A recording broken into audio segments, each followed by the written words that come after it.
At this very moment, Donald Trump is declaring the Strait of Hormuz belongs to me. Meanwhile, Tehran might be whispering something different. No, the strait is mine. That's the newest tactical wrinkle in this Iran conflict. But here's the thing, the whole mine situation isn't nearly as simple as it looks on the surface. Tehran faces a major strategic contradiction if it actually follows through on mining the waterway.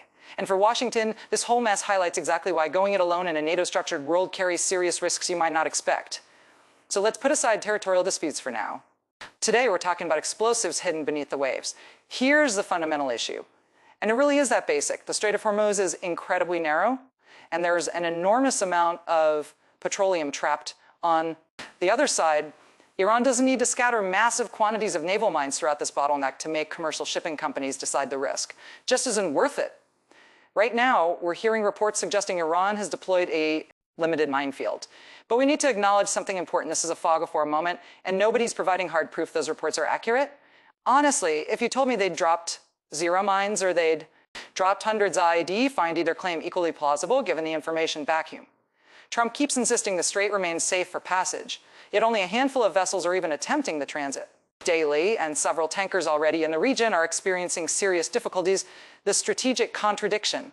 Here's where things get genuinely confusing from a strategic standpoint. Iran wants control over the Strait of Hormuz, but the moment Iran actually mines the Strait of Hormuz, it surrenders that control.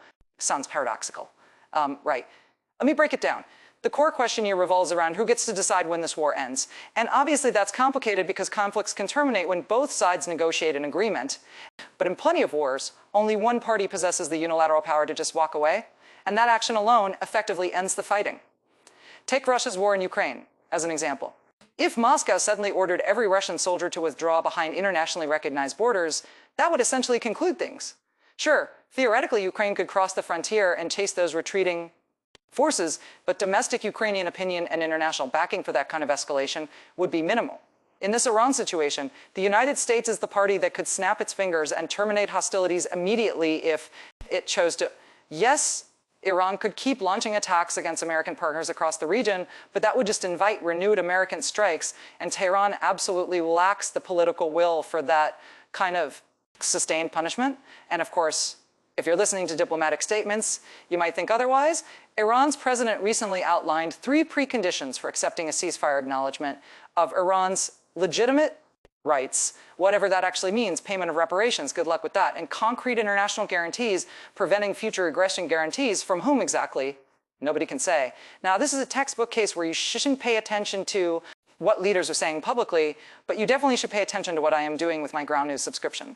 Today's video sponsor, I actually discovered this story while scrolling through my daily briefing, which has become an essential part of my morning routine before diving into work. Ground News delivers reliable information, even when the unfortunate reality is that media outlets have to report on leaders making statements that aren't particularly credible. By heading to Ground, Newsline's maps are scanning the QR code you're seeing right now. You can grab an incredible 40% discount on a Vantage plan, unlocking access to all these features and more. So huge thanks to Ground News for making today's video possible. The mining paradox. All right, quick recap. The United States is actively prosecuting this war. Iran, meanwhile, desperately wants it over and would accept an ending even if none of those stated demands are met. The fundamental way you terminate a conflict is by persuading your opponent that peace offers tangible benefits while continued fighting guarantees escalating costs. Mining a waterway is like torching a bridge. Sure, you can eventually rebuild bridges, but you can't just apologize and watch it magically reconstruct itself from the water. If Iran saturates the strait with naval mines, clearing that area will require substantial time and resources. Here's the counterintuitive part that actually makes continuing the war less expensive from the American perspective. Notice I'm not claiming the United States benefits from the mining itself. It absolutely doesn't. What I'm saying is that mining simply saddles Washington with inevitable future costs, regardless of the outcome, while simultaneously delaying whatever benefits peace might bring. Put more simply, the remaining costs America faces actually decrease, which paradoxically strengthens American negotiating leverage. The calculation would be different if Iran hadn't already effectively shut down the strait. But essentially, nothing is passing through safely without Iranian approval at this point. So all the mines accomplish is extending that shutdown beyond the point where both parties would otherwise attempt reopening. It's also worth remembering, Iran needs to use the strait too. And once those mines are scattered across the seabed, they won't distinguish between their intended targets and vessels friendly to Iran. As a result, threatening to deploy mines carries more strategic value than actually deploying them. And just like those unrealistic Iranian demands we mentioned earlier, the problem from a coercion standpoint is that threats only work when people believe you'll actually follow through. Hence the tricky and dicey situation Tehran faces. There's so many overlapping conflicts right now, I'm having trouble keeping everything straight. And I mean straight with the letters GH. Seriously, it's like a war soup out there. And if feasible, Iran's better strategy for controlling the strait involves naval drones instead.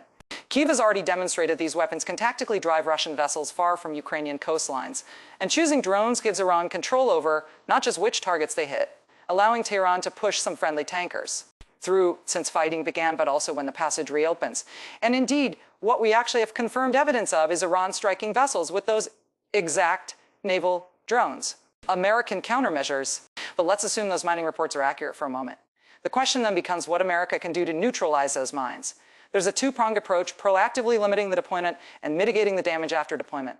On the proactive side, it's the same story we've discussed regarding drones and ballistic missiles. There was a deliberate decision to maintain fewer anti-drone defenses than, say, Ukraine possesses. Because the United States' vastly superior capability to project power directly into adversary territory and eliminate threats at their source, same principle applies to mine laying. If you destroy every vessel capable of laying mines, and then no minefield materializes. Now, I've seen plenty of criticism that America was slow to start targeting potential mine-laying vessels, and that this represented an obvious Pentagon failure. I mean, did nobody there watch that 90-minute warning from a year and a half ago? But as satisfying as armchair criticism might be, the United States only has limited platforms for delivering ordnance, and there's a clear operational priority sequence. First, you eliminate anti-aircraft systems. The faster they're neutralized, the more sorties you can fly, and the more you can fly safely.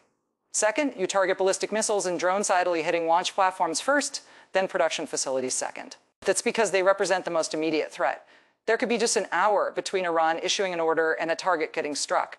Only then might you start examining Iranian ports for mine-laying vessels.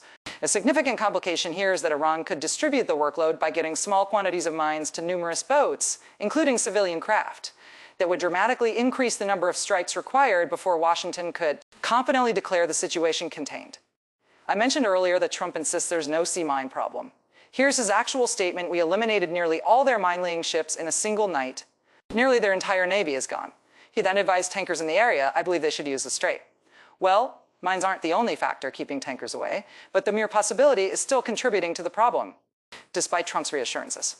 No worries though. Plan B involves removing mines after Iran deploys them. Have you looked at the American defense budget lately? It's approaching $1 trillion and more than double China's. Surely the Pentagon could afford a minesweeper fleet. Wrong. The United States is weeping over its lack of sweeping capability. Once upon a time, the solution was the Avenger-class, purpose-built minesweeping vessels. 14 were constructed. The final one, the Chief, launched back in 1993, jumped forward 20 years, and the Navy was already retiring them. Here are the Devastator, Dexterous Gladiator, and Sentry all being hauled away from Bahrain. But you wish they were stationed there right now. Far from expanding, only 4 Avenger-class vessels remain active, each currently scheduled for decommissioning in 2027. We'll see if that timeline changes. A couple of alternative mine removal options operate from the air. One is the MH-53E Sea Dragon, which is aging and also declining in numbers. And the other option is the MH-60RS Seahawk, intended as the Sea Dragon's replacement.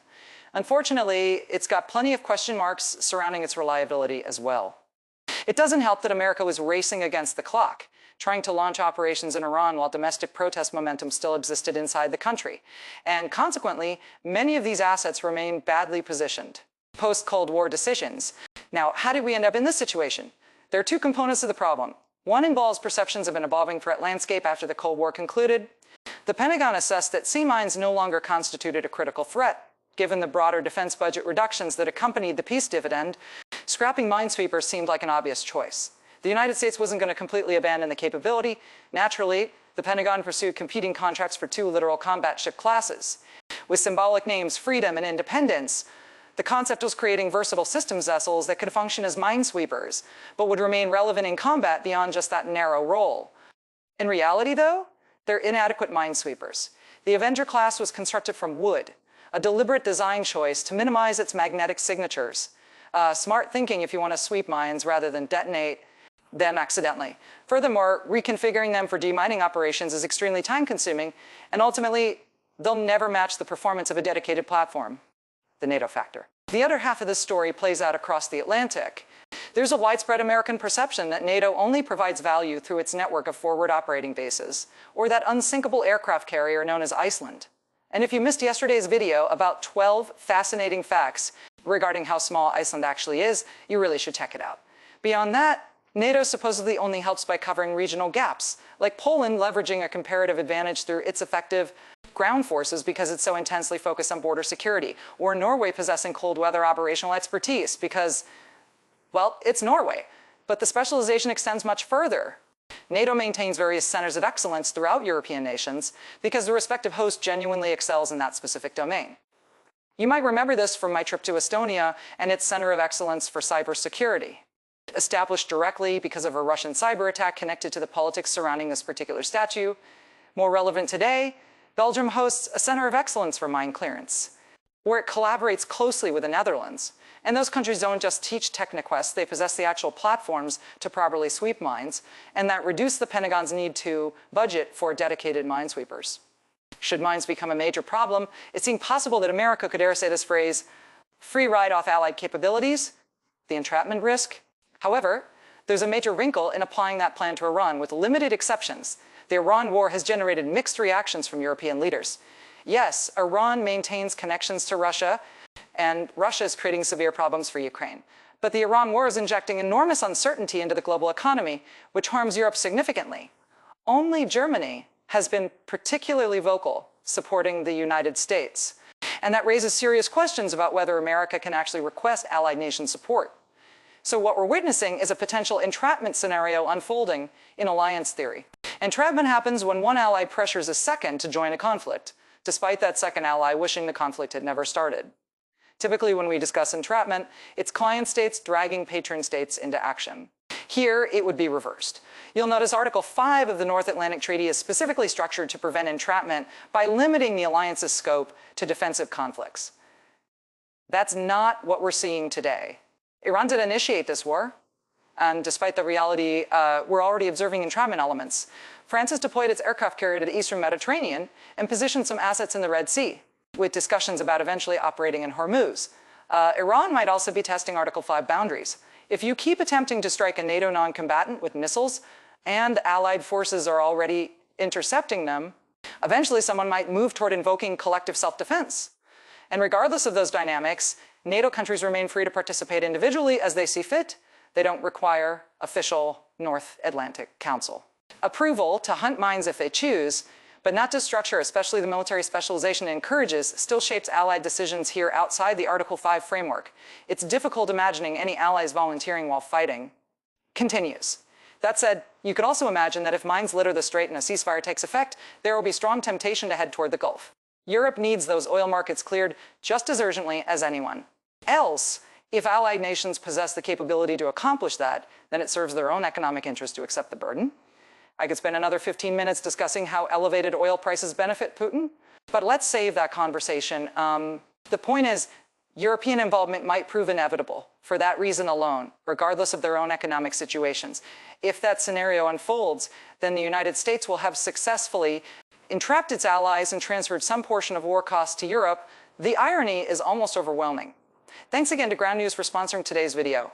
Head to Ground News Lines and Maps or scan the QR code on your screen to grab that fantastic 40% discount on a Vantage plan. Meanwhile, you can learn more about my Iceland trip by clicking here, or get a comprehensive overview of Middle Eastern developments by watching this playlist. And if you enjoyed today's video, please like, share, and subscribe, and I'll see you next time. Take care.